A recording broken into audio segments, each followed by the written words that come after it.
Let me tell you something about your life right now.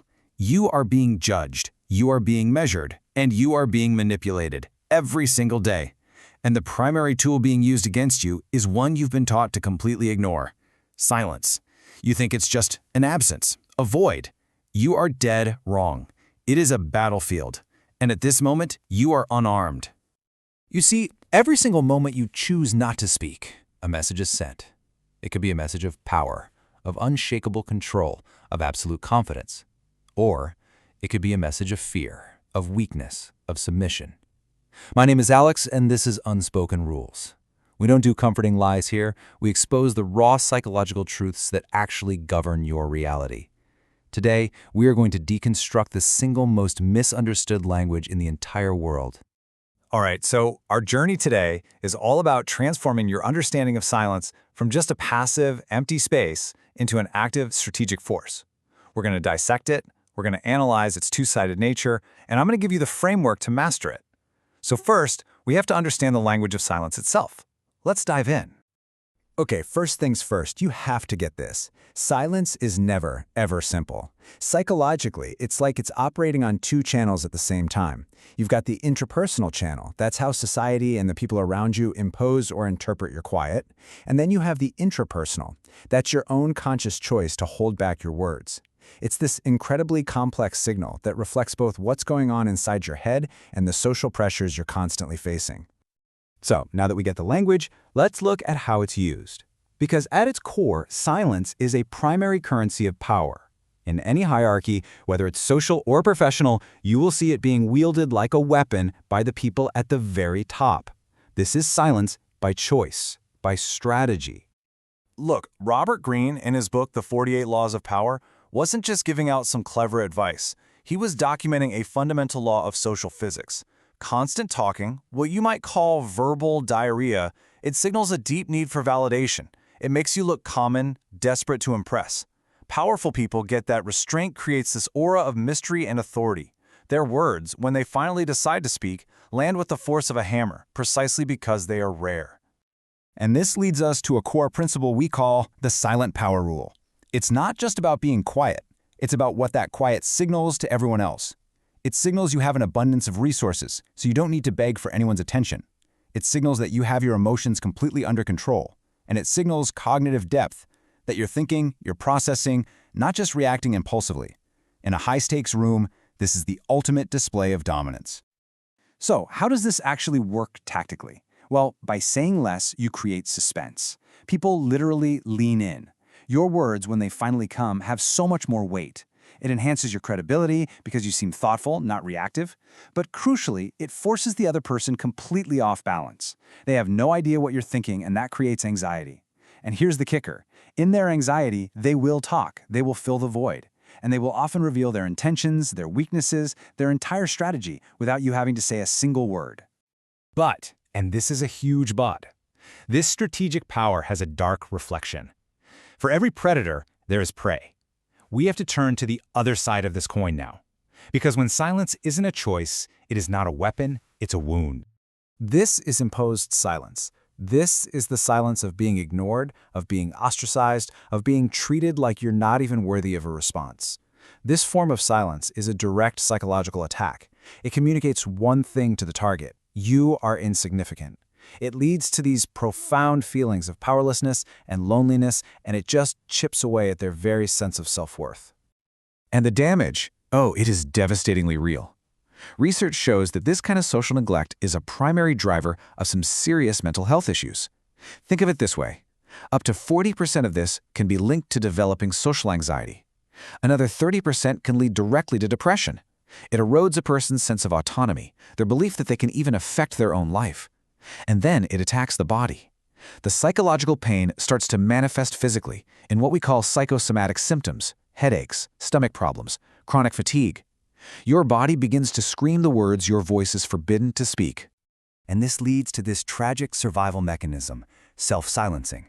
When a person learns over and over that speaking out just leads to punishment or neglect, they eventually stop trying. They turn the silence inward. It feels like it's a protective shield, but it's not. It's a cage.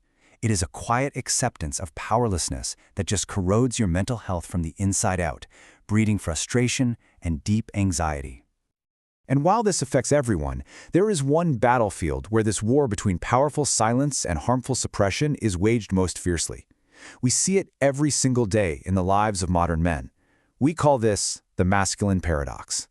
From the day they are born, society hands men a script: be strong and silent.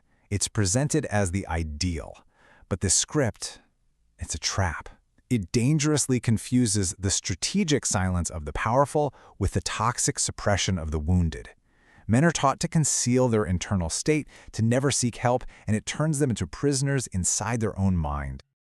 Okay, I need you to listen very carefully right now. If you take only one thing away from this entire explainer, let it be this.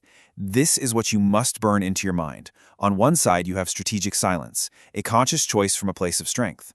On the other, you have toxic suppression, an unconscious symptom of fear and pain. One signals emotional regulation, the other is a prison of stoicism. One enhances authority, the other leads to resentment and the complete erosion of trust. One is power, the other is pathology.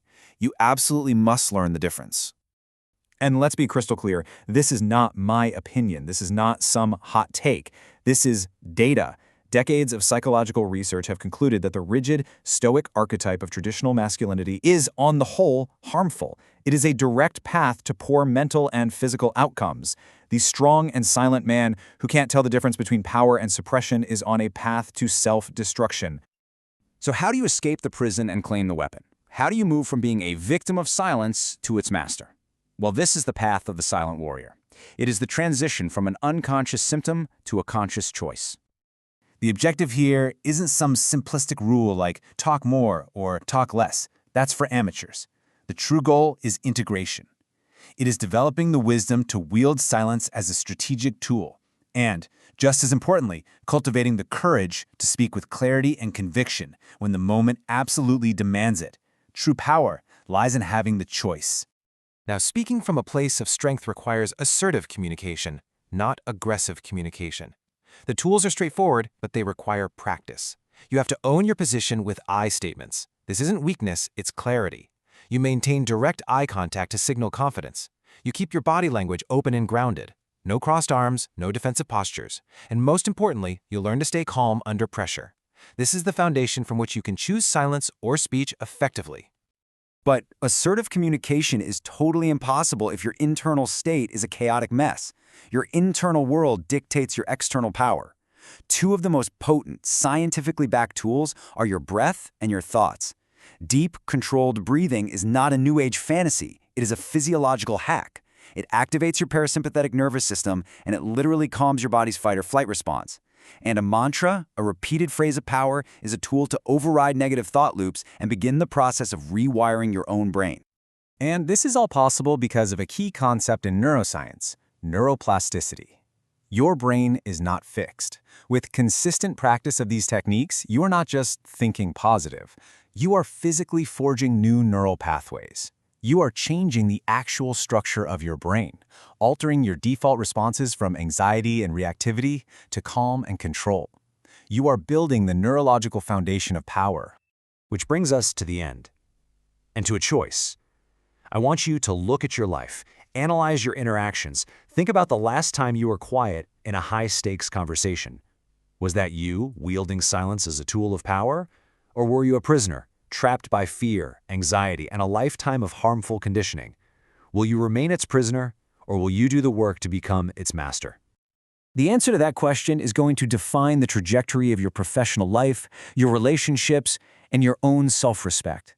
The information has been presented. The path has been laid out. The choice, as always, is yours. And that choice begins right now. Are you going to click away and continue to live in the comfortable fog of ignorance, reacting to a world you don't understand? Or are you going to join the movement of people committed to seeing reality as it truly is? Hit that subscribe button, ring the bell, comment with your decision, commit to awareness. The real world is waiting.